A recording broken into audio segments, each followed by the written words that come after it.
एक खूबसूरत सुबह थी और छोटी सी ज़ैनब अपने घर के बाग में खेल रही थी। वाह, आज का दिन कितना खूबसूरत है। ये क्या है? ये तो जादुई लग रहा है। हेलो ज़ैनब, मैं टोटो हूँ। परिंदे भी बात करते हैं? ये आम पत्ता नहीं है, ये मैजिकल फॉरेस्ट का गोल्डन लीफ है। अगर तुम बहादुर हो तो मेरे साथ जंगल में आओ। एडवेंचर। और यूं शुरू होता है ज़ैनब का पहला एडवेंचर। ये है मास्टर टोटो, जंगल के सबसे अक्लमंद। वेलकम ज़ैनब, हम तुम्हारा इंतजार कर रहे थे। मेरा इंतजार क्यों? क्योंकि सिर्फ तुम ही मैजिकल ट्री को बचा सकती हो। लेकिन कैसे? तुम्हें जंगल के 3 जादुई पत्ते तलाश करने होंगे।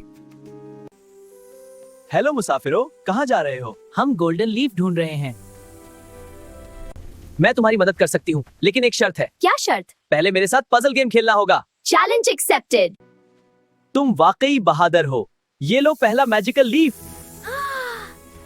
अब ज़ैनब के पास पहला जादुई पत्ता है। दूसरा पत्ता एक गार के अंदर है। चलो जल्दी चलते हैं। वो एक अंधेरी गार में दाखिल होते हैं। यहाँ तो बहुत अंधेरा है। गार के अंदर एक चमकता हुआ जादुई क्रिस्टल था। वो देखो, दूसरा पत्ता। लेकिन रास्ता एक पहेली से बंद होता है। फिर जवाब दे देती है। वाह ज़ैनब, तुम बहुत ज़हीन हो। अब उन पत्तों को दरख्त पर रखो। चमक रहा है। और यूं मैजिकल फॉरेस्ट दोबारा जिंदा हो गया। थैंक्स ज़ैनब। और उसी के साथ खत्म होता है ज़ैनब का पहला adventure. If you like our story, don't forget to like and subscribe to our channel and stay tuned for more adventure stories.